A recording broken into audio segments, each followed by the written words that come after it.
Hello everyone and welcome to Configuring Maps for AutoRef.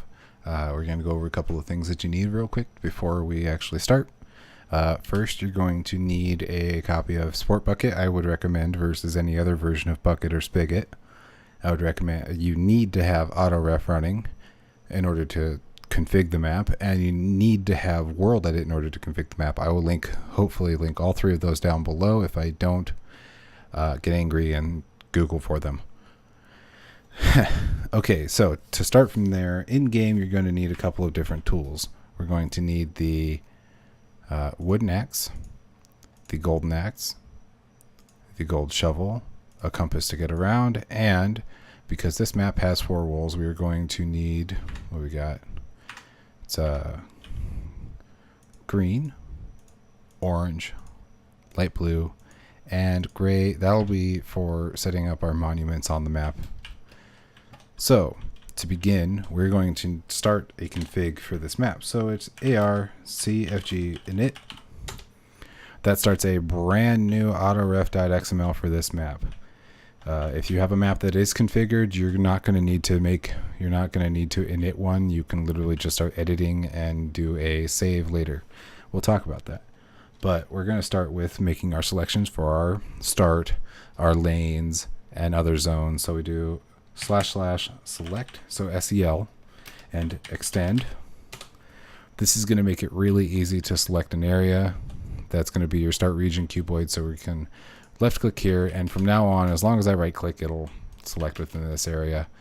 A couple of nice world edit things. So we're going to right click here. I'm going to do the same thing over here just for good measure. I'm going to fly up here, and now this entire area from these blocks here to those blocks back there, that's what I've got selected. Now to set this as a start zone, we do /zone capital, it's important, capital S. This is now a start region. To make a spawn point, you can do /AR set spawn, and that sets the global spawn to this point. So when people spawn in, they should spawn here. Now our config generated it generated left and right lanes. They are opposite colors of the map. So our left is actually blue and not red, and our right is actually red and not blue. That'll be easy to change. But first we're going to set spawn points. We are going to do a AR set spawn, and this is the left lane. So left will spawn on this block, and for right we're going to do the same thing except for a block on their side, which is right here. And we're just going to do the same command, but we're going to do it right. Okay, so left and right spawn points are set, the global spawn point is set, and this map is now ready to have its lanes defined. We're going to fly out here and start a new selection. We have our left click to start the selection. Yes, left click to start the selection, right click to expand it, and then we're going to go down to the other end, which the fastest way down there is going to be this. Please try not to punch any TNT or anything along the way. And then we're going to go all the way down here. Let's pick up like a block of obsidian or something along the way so I can have something to grab later on. Because the end of the level, end of the lane, is actually this block. Not that block, but this block. And then here we just right click it, break it. And now we need to expand vert. That expands the area that I've selected from the bottom of the world 0 to the top of the world 256.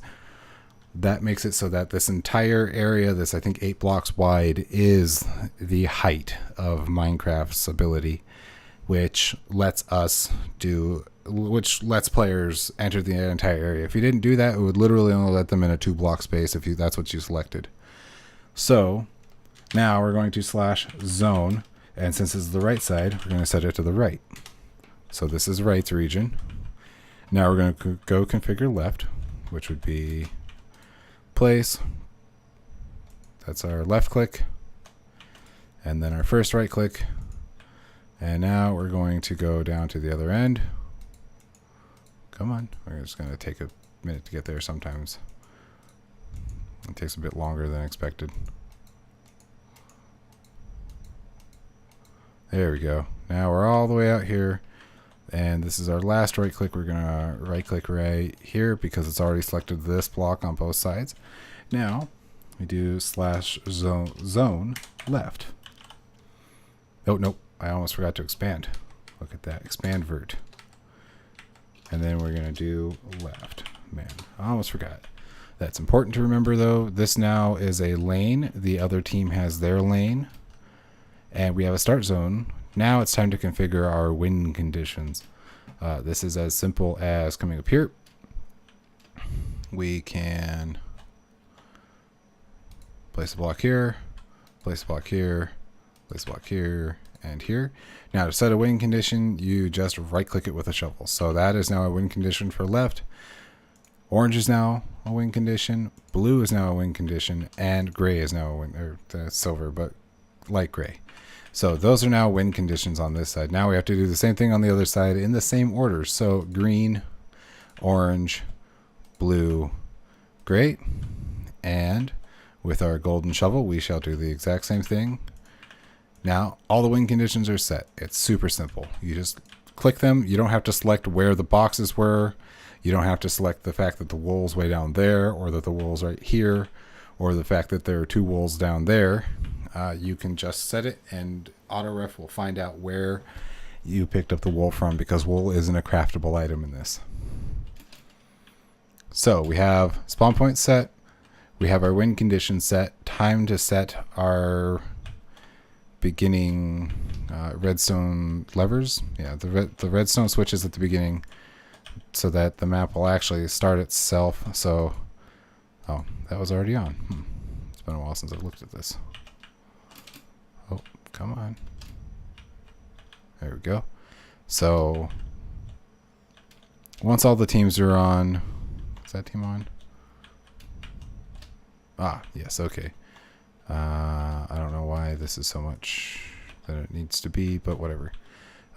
So theirs are up. Their lever is up. And to set all the levers properly, you have to set them where they're going to be when the match is started. So in order to set these, you take the axe and you smack it. So that lever is a start mechanism. That would be where you put it before the match starts. Over here, take the golden axe. You smack it, same rules. That's where you'd put it when you save the map. There's a hole here. Probably shouldn't be. Oh, yeah, probably shouldn't be there. Okay.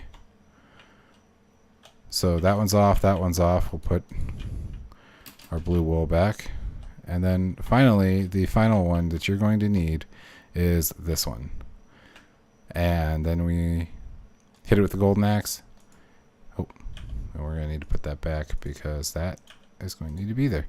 So, you've just set all the start mechanisms, we've set the win conditions, and we've configured the lanes.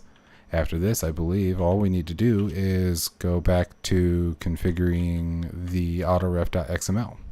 See you guys on the other side. So here we are back on the desktop side of things. As you can see, currently this is set to competitive map. We're going to need to change this to Planet M, which is the name of this map. So real quick. And then here, it's not version 1. This is actually version 2 from Max. The creator, of course, is max size is, so we can get rid of that extra creator line there. So it's now max size is.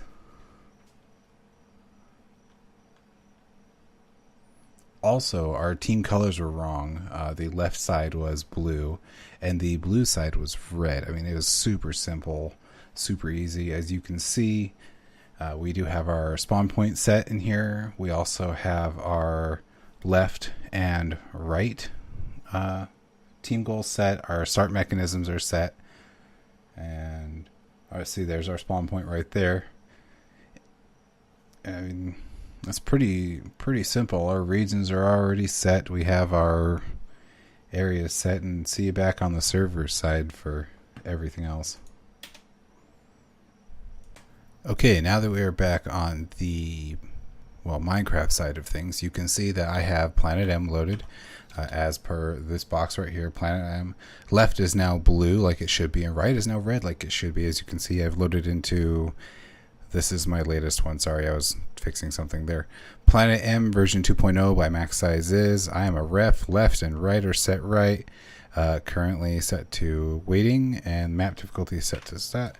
This is also correct. This is about the map, about the plugin. There's no about the map yet. Still something to work on. So join team, leave team. These are actually replaced by /join, and everything else we'll figure out later. So we have our left team and our right team. It's fairly simple. Now, to save a copy of this map so that it doesn't cause any errors, you want to do /AR space archive. This actually saves any issues that could possibly happen with the map. There's a issue I know of so far. If it's not packaged correctly, AutoRef will balk. It will give you a null point error, an NPE, and really that's the only way to fix it, is to actually package the map within AutoRef itself, and that will be located in your maps folder on your server. So instead of just world and plugins, a maps folder will be created, and when you do AR archive, it saves a copy of your map in that folder. Okay guys, that's the step on how to configure an RFW map. I'm going to work on a Bed Wars video soon. Thanks a lot.